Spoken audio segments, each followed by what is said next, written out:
Dalam video amatir warga yang viral di media sosial, terlihat sebuah Toyota Fortuner dikejar polisi dan warga di kawasan wisata Pantai Pangandaran, Jawa Barat. Mobil tersebut dikendarai perempuan asal Bandung yang diduga tidak melakukan pembayaran di sejumlah tempat. Aksi kejar-kejaran berakhir saat dua anggota polisi berhasil menghadang kendaraan di sekitar kantor Kecamatan Pangandaran. Petugas bertindak cepat mengamankan si pengendara untuk mencegah amuk massa. Setelah diperiksa, ternyata si pengendara diduga mengalami gangguan jiwa. Pada saat ini kami dari Pamapta dan Satreskrim telah melaksanakan pemeriksaan awal, kemudian kami berkoordinasi dengan keluarga yang bersangkutan dan dinas sosial, kemudian dinas kesehatan untuk tindak lanjut dikarenakan ada sedikit gangguan kesehatan di perempuan tersebut. Polres Pangandaran masih melakukan pemeriksaan intensif terhadap si pengendara dan mengamankannya agar tidak melakukan perbuatan serupa. Dari Pangandaran, Jawa Barat, Irfan Ramdiansyah, iNews melaporkan. Pemirsa, sebuah bus yang membawa rombongan peziarah melintas di ruas tol Jakarta Cikampek, Bekasi, Jawa Barat ludes terbakar pada Senin sore tadi. Belum diketahui penyebab pasti kebakaran, namun api diduga berasal dari korsleting listrik di bagasi bus. Rekaman video amatir milik warga memperlihatkan kepanikan para penumpang. Salah satu penumpang, Maksum Abror, menyebut api langsung membesar dan seluruh penumpang akhirnya berhasil dievakuasi. Damkar yang mendatangi lokasi berhasil memadamkan api sekitar 20 menit. Akibat insiden kebakaran ini, aktivitas di stasiun LRT Jatibening sempat terganggu. Sementara arus lalu lintas di ruas tol Jakarta Cikampek mengalami kemacetan. Ya itu awalnya cuma ada bau dari bagasi bawah lah. Itu aja. Sama asap ya Pak? Ya asap kok bau kayak kebakar gitu lah. Pinggir udah, kemudian anak-anak kita suruh keluar semua, udah kita pastikan aman. Itu asap tambah besar. Oke. Berarti si supir ini inisiatif meminggirkan kendaraan. Ya, Api langsung membesar begitu keluar Pak Haji? Belum ada. Tapi dia belum ada karena kan tadi itu terlambat kan nggak ada pemadam. Bisa. Oke. Pemirsa, viral, dua pedagang buah dianiaya dengan senjata tajam oleh tukang parkir liar di Bandung, Jawa Barat. Aksi kekerasan ini diduga karena pelaku tidak diberi uang parkir Rp10.000.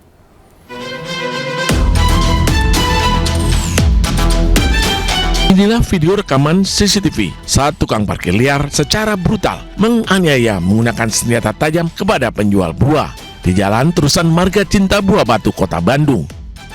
Kejadian berawal saat korban tengah menata dan membereskan dagangan. Tiba-tiba datang dua orang tukang parkir liar meminta uang Rp10.000. Korban menyarankan pelaku untuk mengambil buah saja.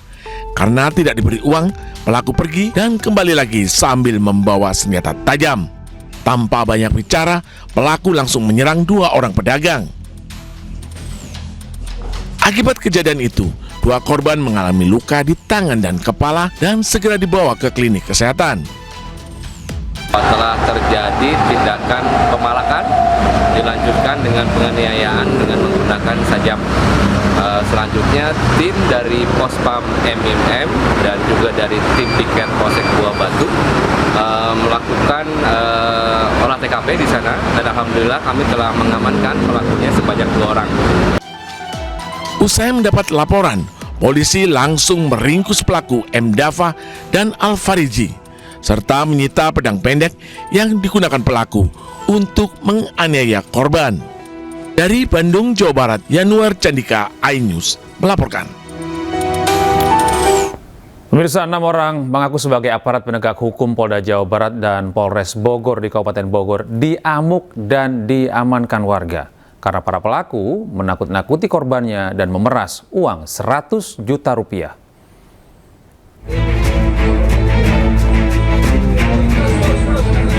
Dua orang warga Bogor didatangi 6 orang yang mengaku sebagai aparat penegak hukum. Pelaku datang ke rumah korban bernama Ica untuk bernegosiasi terkait dugaan penambangan ilegal yang dilakukan suami Ica. Pelaku mengancam akan mengamankan suami Ica ke Polres Bogor jika korban tidak menyerahkan uang sebesar 100 juta rupiah. Setelah negosiasi, Ica mengeluarkan uang 7 juta rupiah. Sisanya ditransfer ke nomor rekening salah satu pelaku. Pelaku juga memeras warga lain bernama Nino. Namun Nino yang curiga segera melapor ke polisi. Ada ancaman beliau kan dalam pembukaan itu sendiri? Nggak ada. Nggak ada, atau misalkan kata aku dibawa ke Polres atau apa, kata kalau tidak memberikan itu? Kalau tidak bayar segitu mau dibawa katanya. Oh, berarti itu ancamannya? Ya, ancamannya gitu. Jadi dia mintanya saya negosiasi tiketnya 35. Malam-malam jam 8 nyampe ke rumah, terus dia bilang saya dari Polres, dari Polda kayak gitu, terus dari Mabes sudah kayak gitu, saya persilahkan masuk kan, katanya mau silaturahmi, oh ya udah silakan masuk kayak gitu. Nah udah kayak gitu suami saya lagi sakit pun lagi tidur mau dibawa, katanya kalau misalkan nggak ngeluarin uang itu harus dibawa suaminya kayak gitu. Warga yang mendengar kesal segera merusak mobil pelaku dan membawa pelaku ke Polsek Cigudeg diteruskan ke Polres Bogor. Hingga berita ini diturunkan, polisi belum memberikan keterangan secara resmi terkait terduga pelaku pemerasan yang membawa nama baik institusi Polri dan wartawan. Dari Bogor, Jawa Barat, Wildan Hidayat, iNews melaporkan. Sementara itu pemirsa, mengaku sebagai anggota TNI, seorang pembeli mobil menipu hingga membawa kabur mobil milik warga Pasuruan, Jawa Timur. Modusnya, pelaku berpura-pura mentransfer lunas uang pembelian. Namun saat dicek, saldonya kosong. Pelepasan mobil Brio bersama Pak Yayan. Jayudi, warga desa Bajangan, Kecamatan Gondang Wetan, Kabupaten Pasuruan, Jawa Timur, menjadi korban penipuan dan harus kehilangan mobilnya. Kejadian berawal saat korban memasang iklan penjualan mobil melalui media sosial. Kemudian korban dihubungi Andrianto yang akan membeli mobilnya dan mengaku sebagai anggota TNI Angkatan Darat yang berdinas di Surabaya.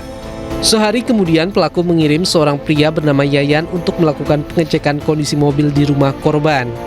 Setelah dicek, keduanya menyepakati jual beli mobil seharga 86 juta rupiah. Sang pembeli mengaku telah mentransfer uang dan mengirimkan bukti transfer kepada korban. Namun saat dilakukan pengecekan saldo di ATM, rekening tujuan diketahui dalam kondisi terblokir. Meski demikian, pelaku menunjukkan identitas diri serta kartu tanda anggota TNI dan meminta mobil segera diserahkan dengan alasan transaksi sudah lunas. Tanpa menaruh curiga, korban akhirnya menyerahkan mobil beserta kelengkapan surat-surat kendaraan. Keesokan harinya, korban baru menyadari telah tertipu setelah pelaku kembali menghubungi dan meminta uang 6 juta rupiah dengan alasan salah transfer padahal saldonya kosong. Pelaku ngaku anggota TNI atau gimana Pak? Ya, dari laporannya pelapor tersebut adalah anggota, namun masih kita telusuri lagi apakah benar atau tidaknya.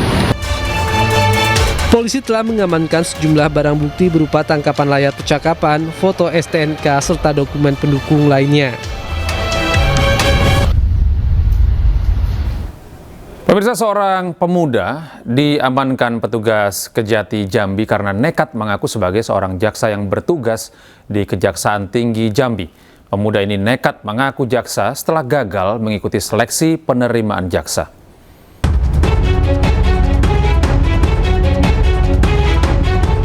Pemuda 22 tahun asal Kabupaten Sarolangun ini hanya bisa pasrah saat digelandang petugas Kejaksaan Tinggi Jambi karena nekat mengaku sebagai seorang jaksa gadungan. Ia diamankan di sebuah indekos di Kecamatan Telana Ipura, Kota Jambi setelah tim intelijen melakukan penyelidikan atas informasi dari masyarakat. Selain mengamankan jaksa gadungan, petugas juga mengamankan seragam dinas yang sengaja dibuat pelaku di tempat penjahit pakaian. Setelah diamankan, pelaku diserahkan kepada pihak kepolisian Polresta Jambi untuk pemeriksaan lebih lanjut. Jaksa gadungan ini diamankan saat melakukan transaksi rental mobil yang menggunakan identitas sebagai jaksa yang baru bertugas di Kejati Jambi. Dari hasil pemeriksaan, pelaku sebelumnya pernah mengikuti tes penerimaan jaksa, namun pelaku tidak lulus. Motivasinya bahwa pertama dia pernah mengikuti tes kejaksaan. Tes kejaksaan sekitar setahun yang lalu mengganti identitasnya sebagai jaksa. Nah, dan setelah memberitahukan kepada keluarganya bahwa dia sebagai jaksa. Dengan terbongkarnya kasus ini, pihak Kejati Jambi menghimbau masyarakat untuk tetap berhati-hati terhadap orang yang mengaku sebagai jaksa untuk menghindari tindak kriminal yang mungkin terjadi.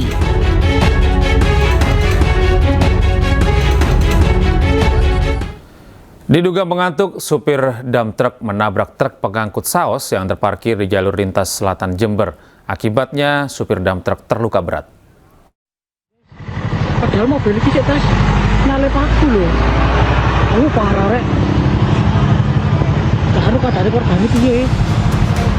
Video amatir memperlihatkan sesaat usai dump truck yang menabrak truk pengangkut saus yang terparkir di jalur selatan Jember, tepatnya di Desa Paseban, Kecamatan Kencong, Jember, Jawa Timur. Akibatnya 2 truk tersebut rusak parah. Sementara sopir dump truck terluka berat dan langsung dilarikan ke Puskesmas Kencong untuk mendapatkan perawatan medis. Menurut saksi, truk bermuatan saus terparkir di depan rumah makan. Tiba-tiba ada dump truck yang melaju dari arah Jember menuju Lumajang dan menabrak truk yang terparkir. Diduga sopir mengantuk. Parkir di rumah makan, istirahat, terus moro-moro motor oleng dari arah timur ya. Itulah nabrak motor gue. Polisi yang menerima laporan langsung mengevakuasi kedua truk. Sementara kasus kecelakaan kini ditangani oleh Potlantas Resort Jember. Dari Jember, Jawa Timur, Babang Sugiarto, iNews melaporkan. Mayat seorang perempuan berusia 55 tahun ditemukan terapung dan tersangkut di sebuah kapal di Kanal Kota Makassar, Sulawesi Selatan. Polisi yang mendapatkan laporan langsung mendatangi TKP untuk melakukan evakuasi dan identifikasi.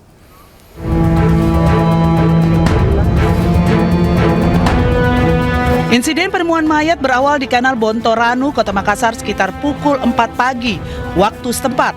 Aparat Polsek Mariso, tim Inafis Polrestabes Makassar bersama Dokpol Polda Sulawesi Selatan yang menerima laporan tentang adanya tubuh manusia mengapung di aliran kanal langsung menuju ke lokasi. Tim gabungan polisi dibantu oleh warga berhasil mengangkat mayat ke daratan. Dari identifikasi sementara, korban adalah seorang perempuan berusia sekitar 55 tahun bernama Asni, warga Kelurahan Jongaya, Kecamatan Tamalate. Pihak kepolisian belum mengetahui pasti terkait penyebab korban tenggelam. Namun jenazah korban kemudian dibawa ke Rumah Sakit Bayangkara untuk pemeriksaan lebih lanjut. Mayat pertama kali diketahui oleh warga yang hendak menjalankan perahu. Saat itu, tubuh korban ditemukan sudah tersangkut di perahu milik warga. Sekitar jam 4 dini hari, kami menerima laporan dari Ketua KPM kami bahwa ada mayat yang terapung di kanal Bontoranu. Ini setelah dilakukan TKP tadi bagaimana kondang? Setelah kita datang ke TKP, kita lihat situasi karena memang harus masih agak deras tadi pagi, sambil nunggu juga Inafis sama Dokpol, kami angkat ke atas. Setelah kita identifikasi mayat tersebut berjenis kelamin perempuan yang kira-kira umurnya 55 tahun, sama Ibu Asni ya? Ibu Asni. Penyebab kematian masih diselidiki oleh polisi. Pihak kepolisian telah melakukan olah tempat kejadian perkara dan pemeriksaan awal untuk mengungkap kasus ini. Pemirsa, seorang wanita pekerja warung makan di Makassar, Sulawesi Selatan melaporkan bosnya yang telah memperkosa dirinya. Ironisnya, istri pelaku turut dilaporkan karena bekerja sama merekam kejadian tidak senonoh itu.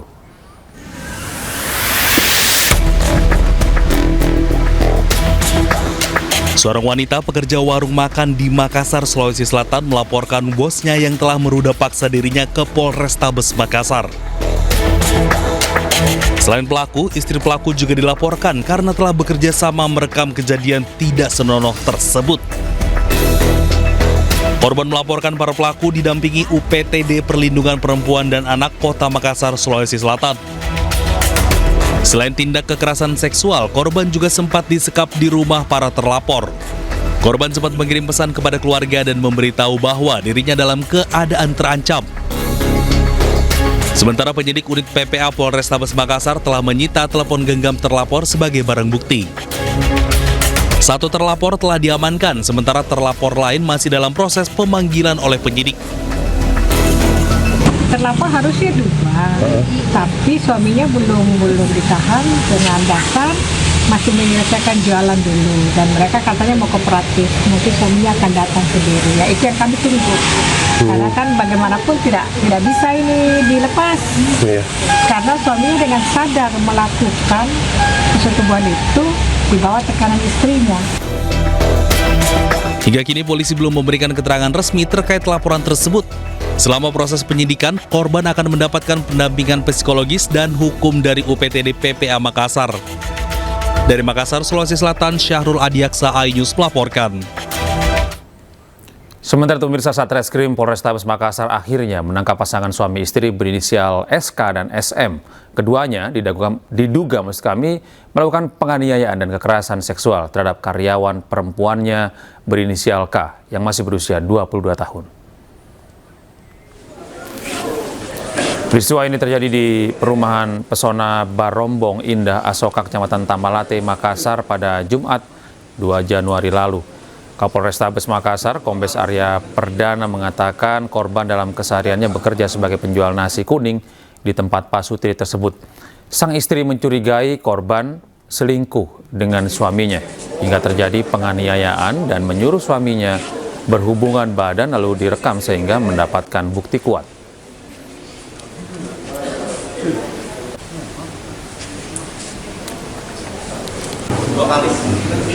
Lalu benarkah motif pelaku hanya karena cemburu? Dan untuk membahas lebih lanjut tentang peristiwa ini, kita terhubung dengan Kapolrestabes Makassar, Kombes Arya Perdana. Selamat malam, Pak Perdana. Pak Arya? Selamat malam. Ya. Selamat malam Pak Arya, terima kasih sudah bergabung bersama kami di iNews Malam. Pak, bisa diceritakan bagaimana sebenarnya kronologi awal kejadian ini? Karena ada yang unik bahwa istri dari pelaku ini justru terlibat Pak dengan merekam kejadian kekerasan seksual ini Pak. Ya jadi bisa kami sampaikan bahwa memang ada di awal ada kecurigaan dari istri kepada si suami ya. Ada perselingkuhan antara suami dengan karyawan yang ada di tokonya. Lalu diklaim bahwa dia mendapatkan informasi dari warga sekitar, juga katanya sudah 7 bulan, sehingga atas dasar kecurigaan itu, lalu si istri ini memanggil karyawan itu untuk datang ke tokonya. Untuk datang ke toko, disampaikan tentang ini penjualannya berkurang, yang ini dan sebagainya, itu hanya alasan lah supaya datang karyawan.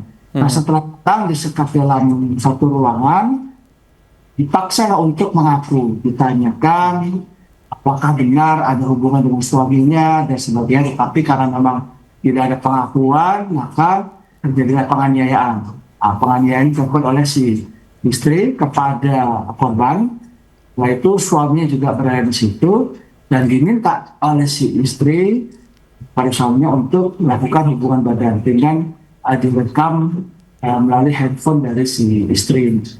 Setelah melakukan, dilihat lagi handphonenya, disuruh lagi melakukan, jadi sampai 2 kali.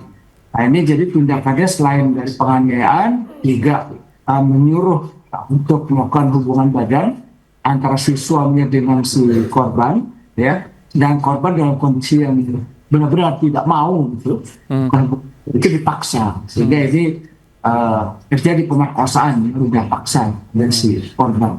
Iya Pak, ini sebenarnya apa yang melatar belakangi istri pelaku ini melakukan perekaman? Apa tujuan utamanya sebenarnya? Jadi ini semacam pertama memang rasa cemburu ya, yang kedua balas dendam, ya, karena dia merasa suami sudah membohongi dia yang dia benci kepada si korban, hingga disuruh lagi melakukan itu dengan merekam. Nah memang kalau dugaan apakah ini nanti akan disebarluaskan atau mungkin hanya disimpan saja, memang tidak ada tindakan semacam itu. Jadi setelah dilakukan persetubuhan secara paksa, handphone ini disimpan saja, jadi filmnya tidak isinya. Apakah ada dugaan gangguan kejiwaan terhadap pelaku ini? Karena ini memang sangat tidak lazim terjadi ini Pak sebenarnya. Iya, jadi kalau dugaan gangguan kejiwaan sampai saat ini tidak ada ya. Nah, ini murni karena memang rasa cemburu dari si istri gitu ya kepada si suami. Kebetulan istrinya ini usia 39 tahun, suaminya usianya 22 tahun, jadi jaraknya cukup jauh gitu. Nah, kecurigaan, kecemburuan ya, lalu ada rasa ingin balas dendam gitu. Sehingga disuruhlah suaminya untuk melakukan itu secara paksa kepada si korban. Nah, ini sementara motifnya memang itu. Sudah berapa lama Pak korban ini bekerja di tempat pelaku, dan sudah berapa lama kejadian kekerasan seksual ini terjadi kepada korban, Pak? Kalau kerja di tokonya itu 1 tahun ya, baru 1 tahun. Tapi untuk kejadian ini itu baru kali itu ya, tanggal 2 Januari kemarin itu dilakukan ya, untuk memuaskan hasrat dari si istri tadi. Artinya pencurigaannya mau dibuktikan ya, balas dendam kepada si perempuan yang sudah merebut suaminya ya, dengan cara melakukan hubungan kepada dengan secara paksa lalu divideokan. Itu 1 kali itu. Tapi memang dalam 1 kali itu, 1 waktu itu ada pemukulan, ada juga pemerkosaan, juga divideokan. Ini jadi 1 waktu. Dari hasil investigasi, pemeriksaan dan juga terhadap handphone yang dimiliki oleh pelaku, temuan apa Pak yang dapat memastikan bahwa memang perilaku yang dilakukan oleh istri pelaku ini memang semata-mata karena cemburu, atau memang ada motif lain seperti ekonomi dengan menjual video misalnya? Ya, kalau dilihat dari barang bukti yang kami sita di handphone itu, pertama memang ada video hubungan badan yang dilakukan secara paksa antara pelaku dengan korban. Itu satu. Yang kedua, di situ terlihat dan terdengar bahwa si istri dari suami ini memerintahkan untuk melakukan itu. Baik. Nah, kalau untuk dijual tidak, gitu ya.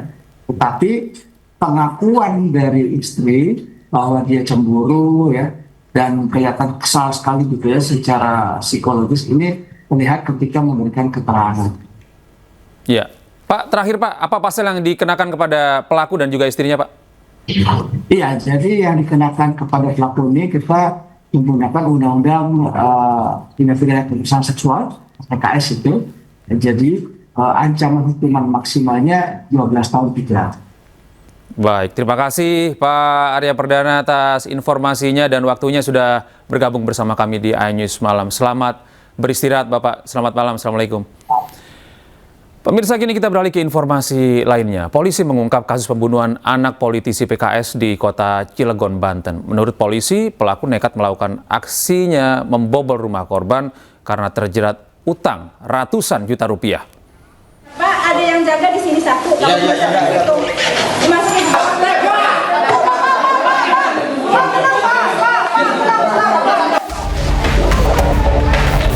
Tim gabungan kepolisian Banten menangkap pelaku pembunuhan Muhammad Excel Harman Miller, 9 tahun, anak pengusaha sekaligus politikus PKS di kota Cilegon, Banten. Pelaku ditangkap saat sedang mencuri di rumah mantan anggota DPRD Banten, Roy Syudin Sayuri, di kawasan Pabuaran, Ciwedus, Cilegon. Berdasarkan keterangan polisi, pelaku nekat membunuh korban karena korban melihat aksi pelaku di rumahnya. Mulut korban sempat ditutup dengan lakban, namun korban melawan hingga akhirnya korban ditusuk belasan kali hingga meninggal dunia. Kenapa pelaku sampai membunuh korban? Karena pada saat pelaku ini akan melakukan mengikat korban dengan lakban, korban melakukan perlawanan, yaitu dengan cara menendang kepalanya sebanyak 2 kali, menukuk dan memukul siku pelaku, sehingga pelaku melakukan penusukan berulang kali. kali sampai dengan korban meninggal dunia. Dan kemudian kami dapat jelaskan juga bahwa pembuktian secara saintifik ini sudah kita buktikan dengan tim gabungan ini, baik dari Polda, Polres maupun pelapor, bahwa pisau yang kita temukan dari pelaku pada saat melakukan percobaan pencurian di rumah mantan anggota Dewan Kudus pada tanggal 2, yang mana pisau ini masih tertinggal jejak darah yang hasil pemeriksaan puslapor darah tersebut profil DNA-nya identik dengan DNA milik korban saudara A 9 tahun. Kasus pembunuhan ini terjadi pada Selasa 16 Desember 2025 di rumah korban yang berada di Komplek BBS 3 Kelurahan Ciwaduk, Kota Cilegon, Banten. Ayah korban, Maman Suherman, mendapati korban dalam kondisi tengkurap dengan luka serius serta pendarahan hebat. Kini pelaku dijerat pasal berlapis dengan ancaman hukuman maksimal seumur hidup. Dari Cilegon, Banten, Iskandar Nasution, iNews melaporkan. Polda Banten mengungkap alasan pelaku membunuh anak politisi PKS Banten karena tekanan ekonomi. Pelaku bangkrut akibat investasi kripto dan pinjaman uang ratusan juta rupiah kepada bank dan juga pinjaman online. Jadi untuk motif yang dilakukan oleh pelaku ini adalah motif ekonomi, karena pelaku ini terlilit hutang yang awalnya yang bersangkutan main saham kripto dengan modal bersama dengan tabungan istri senilai 400 juta rupiah. Kemudian setelah berhasil sampai dengan 4 miliar, ini rugi atau kalah, sehingga pelaku ini meminjam duit dari Bank Mandiri 700 juta, dari koperasi 70 juta, dan pinjaman online 50 juta. Yang mana total dari 820 juta ini digunakan kembali untuk main kripto dan kalah kembali.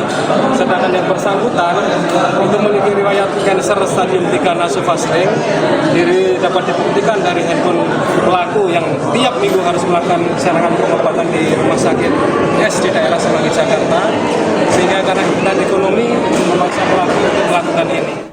Pemirsa, setelah diperpanjang selama 3 hari pencarian korban tenggelamnya kapal wisata KM Putri Sakinah di perairan Pulau Padar, Labuan Bajo, tim SAR gabungan menemukan jenazah Martin Carreras Fernando, pelatih sepak bola Valencia.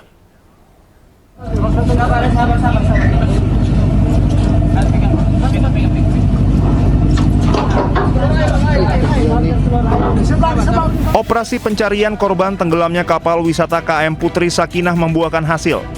Pada hari ke-10, tim SAR gabungan menemukan satu jenazah yang diduga Martin Carreras Fernando, warga negara asing asal Spanyol sekaligus pelatih klub sepak bola Valencia Femenino B.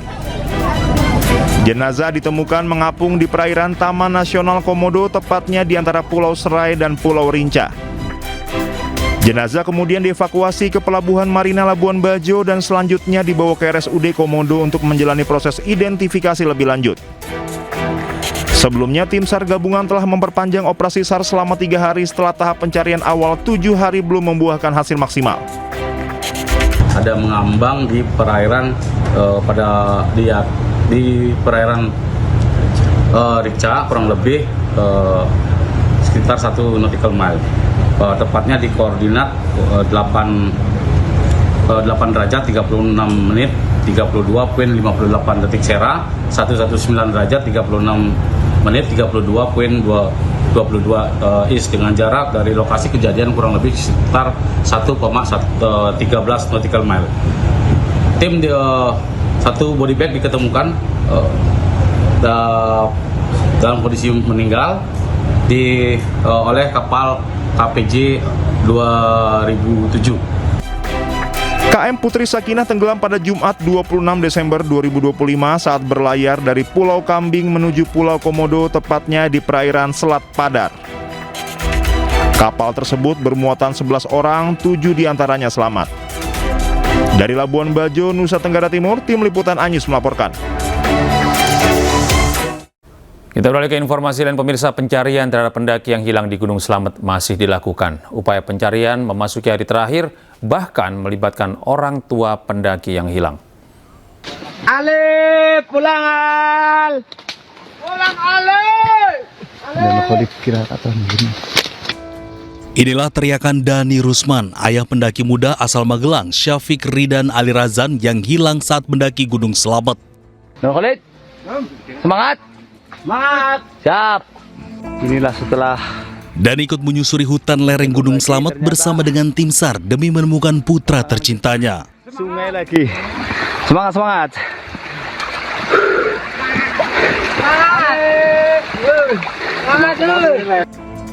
Upaya pencarian Syafiq Ali terus dilakukan memasuki hari terakhir pencarian oleh tim SAR gabungan bersama relawan. Sebelumnya, Syafiq Ridan Ali Rizan hilang saat mendaki Gunung Slamet melalui jalur Dipajaya, Desa Celekatakan, Kabupaten Pemalang. Saat itu, Syafiq Ali mendaki bersama Himawan Khoir Bahran. Keduanya hilang akibat tersesat saat mendaki.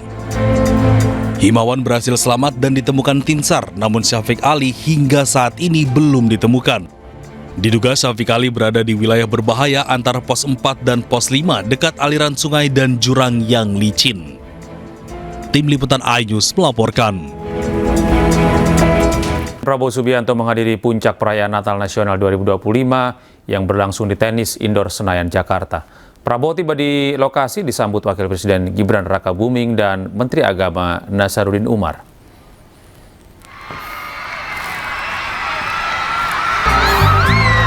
Kedatangan Prabowo disambut meriah oleh para jemaat yang hadir di perayaan Natal Nasional 2025. Hadir pula dalam kesempatan ini sejumlah Menteri Kabinet Merah Putih. Puncak perayaan ibadah Natal Nasional digelar dengan tema Allah hadir untuk menyelamatkan keluarga.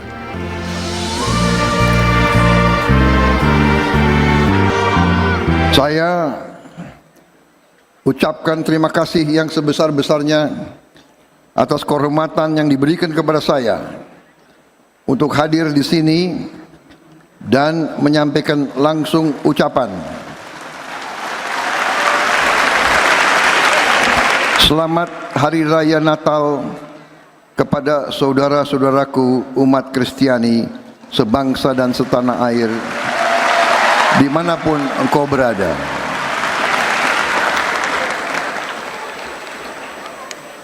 Semoga damai Natal membawa kebaikan, berkah, kasih, pengharapan, dan kekuatan bagi kita sekalian.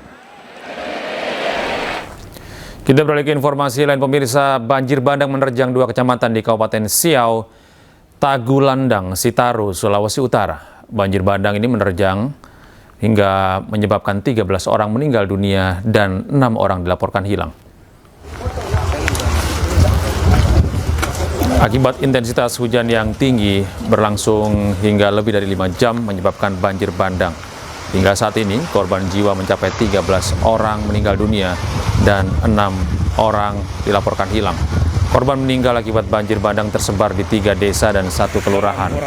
Ketiga desa tersebut adalah Batu Senggo, Peling, dan Lakhaeng. Sementara 1 kelurahan berada di Bahu, Kabupaten Siau. Selain menelan korban jiwa, banjir bandang juga merusak permukiman warga, gedung perkantoran termasuk Mako Polres Kepulauan Sitaru. Personel polisi dan warga berupaya mengevakuasi korban. Sebanyak 102 warga mengungsi di gereja Betabara, Kelurahan Paseng. 13 ya, 3 masih dicari, 3 masih cari. Kemudian rumah kurang lebih ada 200-an ya, yang terdampak kepada banjir tersebut. Pemirsa, viral sebuah jembatan gantung penghubung 2 desa di Kecamatan Kalumpang, Kabupaten Mamuju, Sulawesi Barat ambruk saat sedang diperbaiki warga.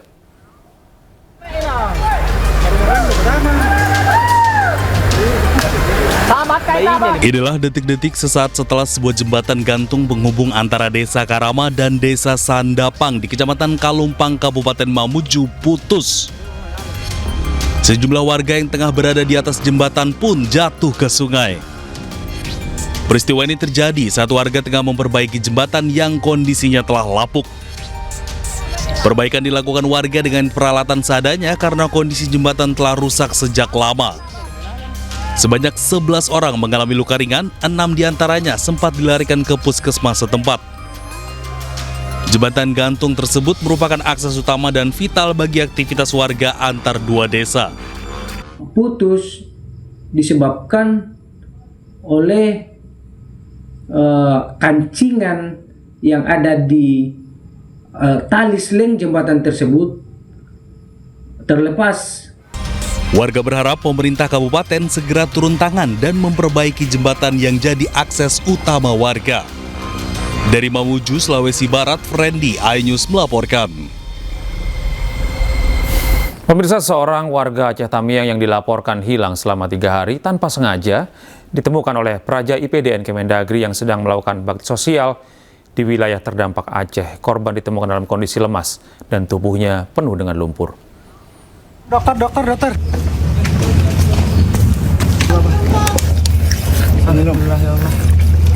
Air lagi.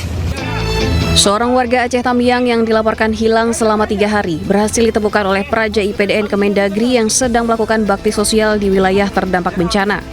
Penemuan korban tanpa disengaja dan saat korban ditemukan, Wakil Menteri Dalam Negeri Bima Arya juga sedang berada di lokasi itu. Korban ditemukan dalam kondisi lemas dan tubuhnya penuh dengan lumpur. Saat ditemukan, sejumlah praja IPDN memberikan minum kepada korban, kemudian mengevakuasinya menggunakan terpal dan langsung dibawa ke fasilitas kesehatan terdekat untuk mendapatkan penanganan medis. Wamendagri Bima Arya yang berada di lokasi saat penemuan pun ikut mengantar korban hingga ke rumah sakit dan mencoba berkomunikasi dengan korban untuk menanyakan identitasnya. Memasuki hari pertama sekolah, anak-anak korban banjir bandang di Kabupaten Tapanuli Selatan, Sumatera Utara mengikuti proses belajar mengajar di tenda darurat. Raut keceriaan pun terpancar dari wajah mereka.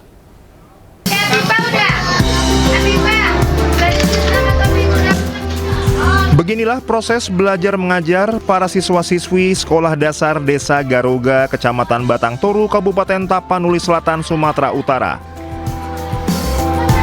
Mereka terpaksa belajar di tenda darurat yang berada di Desa Batu Hula lantaran sekolah mereka porak-poranda usai diterjang banjir bandang pada 25 November 2025. Meski mengalami serba kekurangan, raut keceriaan terpancar dari para generasi bangsa ini.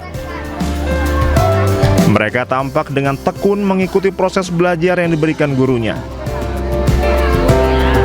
Pihak sekolah mengaku proses belajar mengajar ini terpaksa mereka lakukan di tenda darurat lantaran sekolah mereka yakni SD 100714 telah raib diterjang banjir bandang. Guna memberikan pembelajaran yang optimal, pihak sekolah menerapkan sistem belajar secara bergantian mengingat jumlah siswa mereka sebanyak 111 siswa.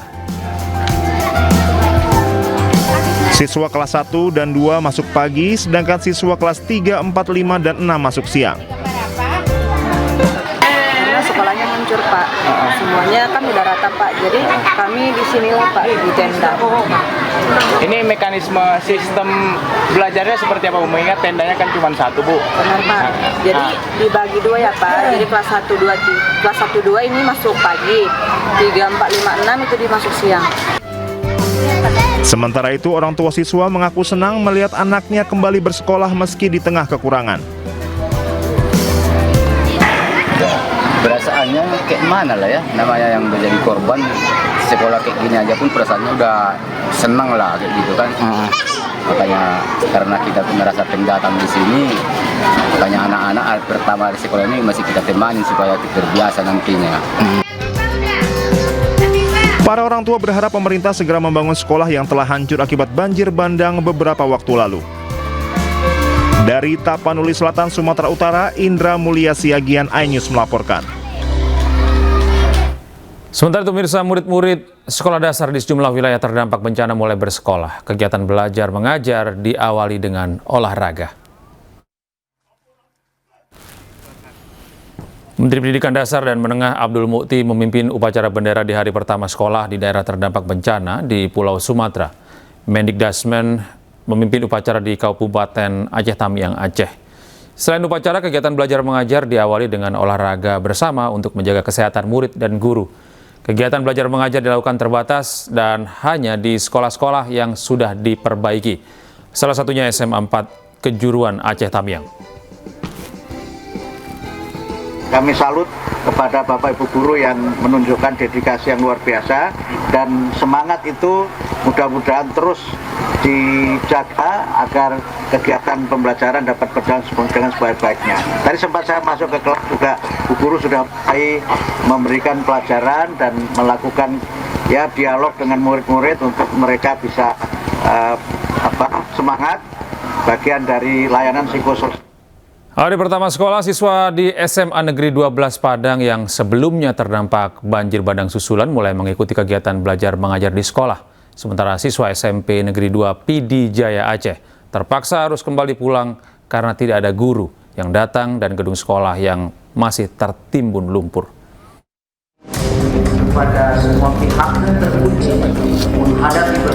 Sebanyak 1.168 siswa-siswi di SMA Negeri 12 Padang dengan hikmat mengikuti upacara bendera di hari pertama masuk sekolah.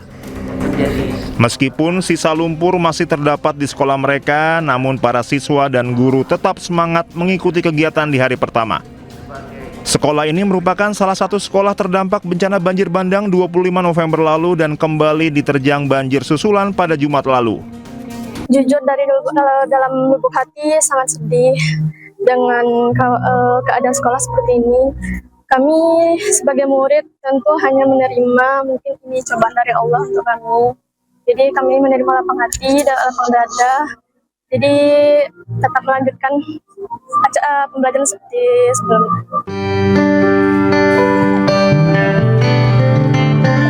Sementara di PD Jaya Aceh, siswa SMP Negeri 2 PD Jaya yang juga korban banjir bandang dan tanah longsor terpaksa harus kembali pulang. Meski di depan gedung sekolah sudah tersedia tenda darurat, namun hingga menjelang siang tidak ada satupun pihak sekolah yang hadir. Sedih? Sedih. Kenapa merasa sedih? Karena tidak bisa sekolah lagi.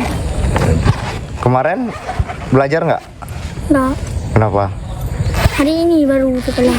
Rumah kayak mana? Kena banjir nggak? Kena di belakang aja. Baju sekolah aman? Para siswa berharap pemerintah bisa segera membersihkan sedimen lumpur yang menggunung agar mereka bisa kembali belajar normal. Dari Padang dan PD Jaya Aceh, Budi Sunandar, Syukri Syarifuddin, iNews melaporkan. Mantan Menteri Pendidikan, Kebudayaan, Riset, dan Teknologi Nadiem Makarim menjalani sidang perdana di Pengadilan Tipikor, Jakarta Pusat. Sidang beragendakan pembacaan dakwaan.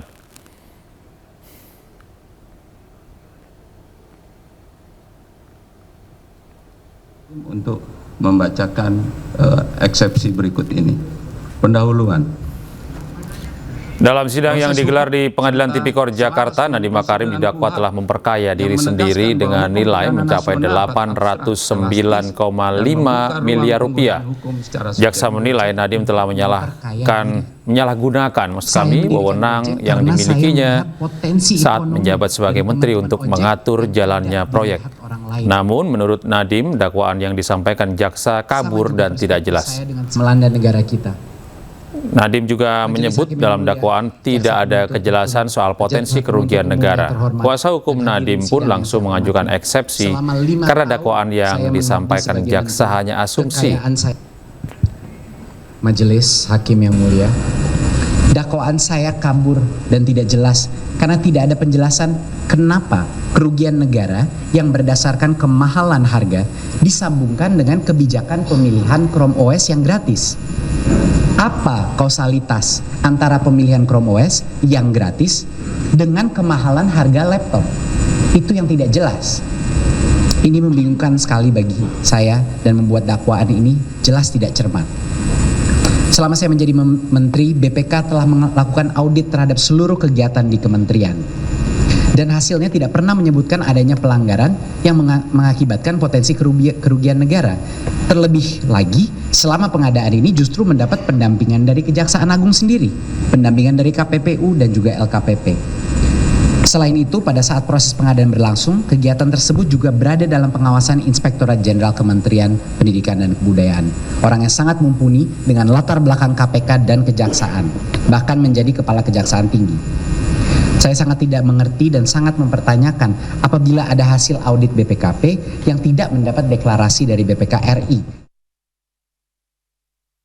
Siang ini juga kita akan mengajukan eksepsi karena semua dakwaan-dakwaan tadi itu semuanya asumsi. Contoh, bagaimana soal adanya pemecatan level eselon 2 disalahkan kepada Pak Nadiem? Sangat tidak masuk di akal. Bahkan Pak Nadiem sendiri tidak tahu kalau orang itu diganti. Sementara itu, Hakim menetapkan sidang kasus dugaan korupsi pengadaan laptop Chromebook dengan terdakwa mantan Mendikbudristek Nadiem Makarim menggunakan Kitab Undang-Undang Hukum Acara Pidana yang baru. Penerapan KUHP baru itu diambil dengan kesepakatan penasihat hukum Nadiem dan juga jaksa.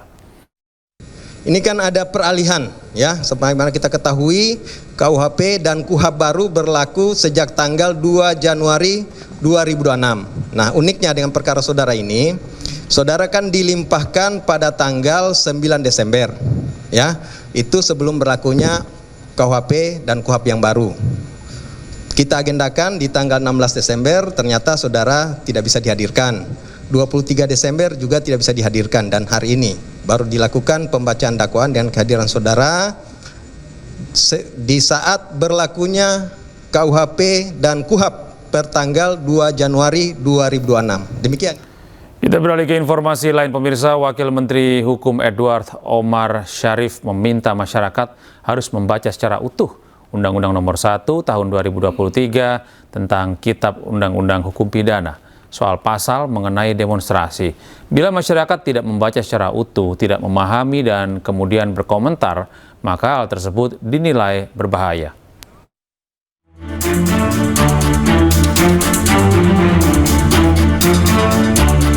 Wakil Menteri Hukum Edward Omar Syarif mengatakan berdasarkan KUHP baru, demonstran tidak perlu membuat izin untuk mengadakan demonstrasi, unjuk rasa, atau pawai. Namun harus tetap memberitahukan rencana kegiatan tersebut kepada aparat penegak hukum. Ia menjelaskan bila masyarakat telah memberitahukan rencana demonstrasi tersebut dan terjadi huru-hara, maka demonstran tidak akan dipidana oleh aparat penegak hukum. Kemudian bila masyarakat yang berdemo tidak melaporkan rencana demonstrasi dan tidak terjadi apa-apa atau keonaran, maka demonstran tetap tidak akan dipidana. Wamenkum meminta masyarakat harus membaca secara utuh Undang-Undang Nomor 1 Tahun 2023 tentang Kitab Undang-Undang Hukum Pidana soal pasal mengenai demonstrasi. Jadi pasal itu bahasanya itu adalah diimplikasi, jika dan hanya jika. Jika tidak memberitahu dan menimbulkan keonaran. Cuman yang baca itu kan kadang-kadang tidak baca utuh. Kalau dia baca utuh tidak paham terus komentar. Nah, itu yang bahayanya di situ. Jadi sama sekali pasal itu tidak dimaksudkan untuk menghambat, untuk melarang, untuk membatasi kebebasan berdemonstrasi, kebebasan berbicara, mengeluarkan lisan baik pikiran maupun tulisan, tetapi mengatur. Mengatur itu sama sekali tidak melarang, tapi memberitahu. Itu adalah esensinya mengapa tidak menggunakan meminta izin, tapi memberitahu. Jadi sejumlah aktivis dan pakar bidang hukum dan HAM menilai sejumlah pasal dalam KUHP baru berpotensi mengancam kebebasan berpendapat. Selain itu, ada pula ketentuan yang dianggap mengancam privasi masyarakat.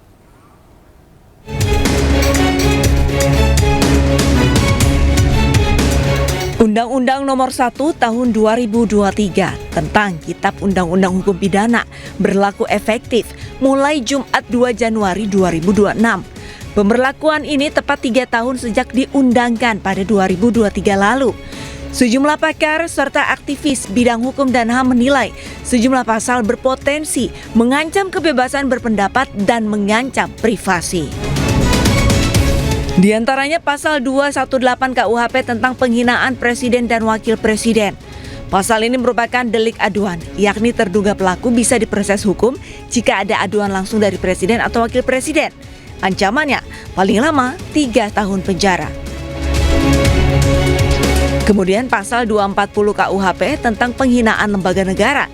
Setiap orang di muka umum yang menghina pemerintahan yang sah dan berakibat kerusuhan bisa terancam hukuman maksimal 3 tahun penjara.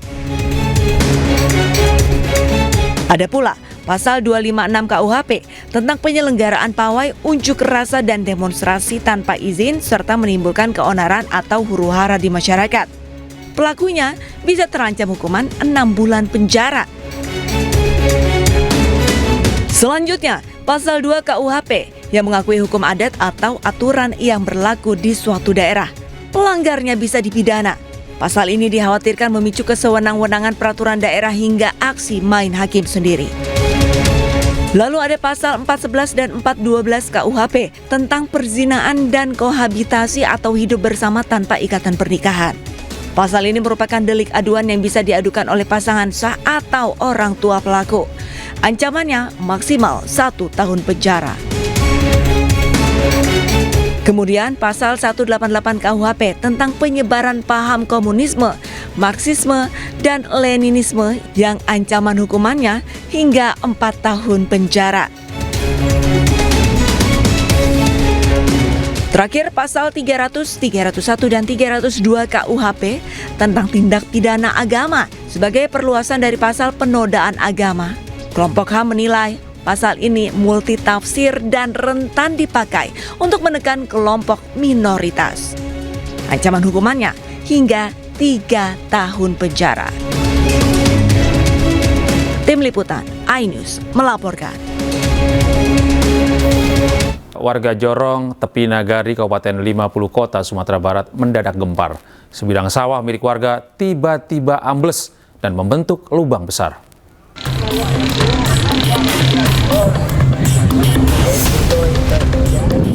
Tanah sawah yang semula padat mendadak ambles dan membentuk lubang besar.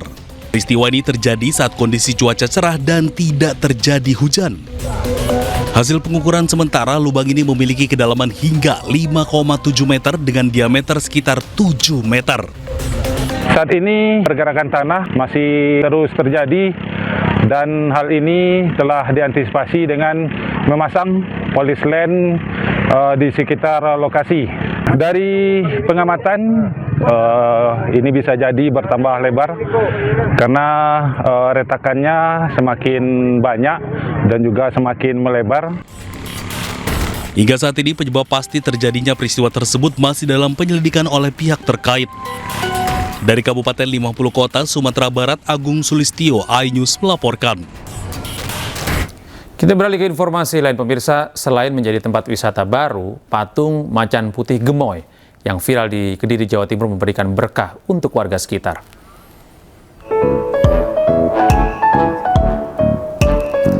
Patung macan putih yang viral di media sosial pada awal Desember 2025 menjadi wisata baru di Kediri, Jawa Timur. Ratusan pengunjung datang untuk melihat langsung patung macan putih gemuk yang disebut-sebut memiliki bentuk unik dan menggemaskan. Warga pun memanfaatkan momen tersebut untuk bersuah foto di sekitar patung.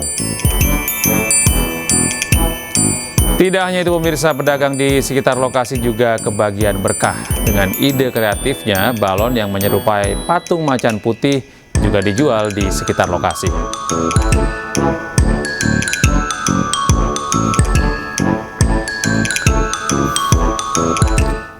Kita beralih ke informasi berikutnya pemirsa, mantan Menteri Pendidikan, Kebudayaan, Riset, dan Teknologi Nadiem Makarim menjalani sidang perdana di Pengadilan Tipikor Jakarta Pusat. Sidang ini beragendakan pembacaan dakwaan. Membacakan eksepsi berikut ini.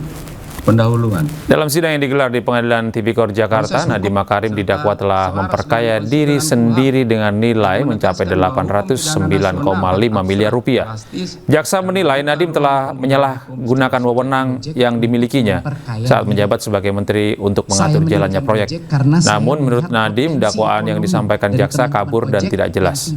Nadiem juga menyebut dalam dakwaan tidak ada penjelasan soal potensi kerugian negara. Kuasa hukum Nadiem pun langsung mengajukan eksepsi karena dakwaan yang disampaikan jaksa hanya asumsi. Jaksa penuntut umum yang terhormat dan hadirin sidang yang saya hormati, selama dakwaan saya kabur dan tidak jelas karena tidak ada penjelasan kenapa kerugian negara yang berdasarkan kemahalan harga disambungkan dengan kebijakan pemilihan Chrome OS yang gratis. Apa kausalitas antara pemilihan Chrome OS yang gratis dengan kemahalan harga laptop? Itu yang tidak jelas. Ini membingungkan sekali bagi saya dan membuat dakwaan ini jelas tidak cermat. Sementara itu, Majelis Hakim menegur 3 prajurit TNI yang berdiri di ruang sidang kasus dugaan korupsi pengadaan laptop dengan terdakwa Nadiem Makarim. Ketua Majelis Hakim meminta ketiga prajurit tersebut mundur dan tidak menghalangi pengunjung lain. Mundur. Nanti pada saat ditutup baru maju. Karena terganggu juga yang dari belakang. Bisa menyesuaikan Pak ya? 3 personel TNI ini ditegur oleh Ketua Majelis Hakim di sidang dugaan korupsi pengadaan laptop dengan terdakwa Nadiem Makarim. Momen ini terjadi saat kuasa hukum Nadiem, Dodi Abdul Qadir, tengah membacakan eksepsi dalam perkara kliennya. Saat kuasa hukum Nadiem lainnya, Ari Yusuf Amir, ingin melanjutkan pembacaan eksepsi, Hakim Purwanto pun langsung menyela, menegur 3 anggota TNI berpangkat prajurit 2 dan Kopral 2 yang berdiri tepat di hadapan Hakim. Purwanto meminta ketiga anggota TNI ini menyesuaikan posisi atau mundur ke bagian belakang. 3 anggota TNI ini sempat mundur beberapa langkah, namun Hakim tetap meminta ketiganya untuk lebih mundur agar tidak menghalangi pengunjung lain. Terkait kejadian ini, kuasa hukum Nadiem Makarim pun mengaku terkejut. Tadi kami juga kaget waktu hakim itu memerintahkan ada berapa orang tentara ada di dalam ruang sidang. Jadi saya juga terkejut ya, kenapa ada tentara, apakah mungkin ada apa yang berakibat adanya keamanan asing ya. Nah, kemudian ternyata tentaranya ada lagi setelah selesai sidang. Nah, saya juga tanda tanya, dan kemudian memang Pak Nadiem kemudian dibawa ya sesegera mungkin untuk meninggalkan tempat ini. Sementara Jaksa Roy Riyadi menyebut kehadiran TNI hanyalah untuk keamanan. Saya tidak bisa menjawab apakah cuman kami di dalam penanganan perkara sekarang ada juga melibatkan teman-teman dari TNI seperti itu. Ada aturan yang melibatkan TNI ya Pak di sidang tindak pidana korupsi ini? Ya sebagaimana kalian bisa lihat kan dalam penanganan perkara penggeledahan apa-apa itu ini kan. Usai ditegur hakim, 3 prajurit TNI pun akhirnya mundur dan mengambil posisi di belakang di dekat pintu ruang persidangan. Sementara sedang dilanjutkan dengan pembacaan eksepsi pengacara Nadiem. Dari Jakarta, Tim Liputan iNews melaporkan. Alih menunjukkan kekecewaan, ribuan diaspora Venezuela di berbagai negara justru merayakan penangkapan Presiden Venezuela Nicolas Maduro. Diduga warga tersebut kecewa dengan pemerintahan Maduro.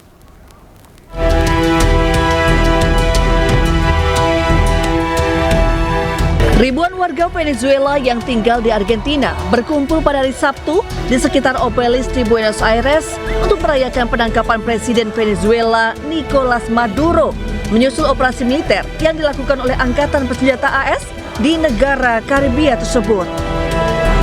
Kerumunan demonstran yang meneriakkan slogan-slogan seperti Venezuela Merdeka dan Kebebasan sambil mengibarkan bendera Venezuela, Argentina, dan AS. Menurut media lokal, sebagian besar demonstran adalah warga Venezuela yang telah tinggal di Argentina selama bertahun-tahun karena melarikan diri dari kondisi kehidupan yang sulit di Venezuela, kekurangan pangan, dan kurangnya kesempatan kerja. Kondisi serupa juga terlihat di Kolombia. Ratusan warga Venezuela berkumpul di lapangan Bolivar di Bogota pada hari Sabtu. Rekaman menunjukkan orang-orang merayakan dengan mengibarkan bendera Venezuela dan menari. Warga menyebut tidak merayakan pengeboman yang dijatuhkan di Venezuela, namun merayakan penangkapan Maduro. Celebrando de que hayan lanzado bomba a Venezuela. Estamos celebrando la captura de Maduro. Ojo con eso, ¿sí? Porque nos han atacado mucho, que cómo van a estar celebrando la guerra y eso no. No celebramos guerra, celebramos captura de Maduro, que nos dejamos. Informasi ini sekaligus menutup jumpa kita dalam program iNews malam hari ini. Temukan selalu informasi-informasi kami lainnya di www.inews.id. Cuplikan tayangan berita iNews juga dapat Anda saksikan di kanal YouTube @official iNews. Mewakili kerabat kerja yang bertugas, saya Gede Satria pamit undur diri. Terima kasih atas kebersamaan Anda. Tetap sehat, tetap semangat, selamat beristirahat, dan sampai jumpa.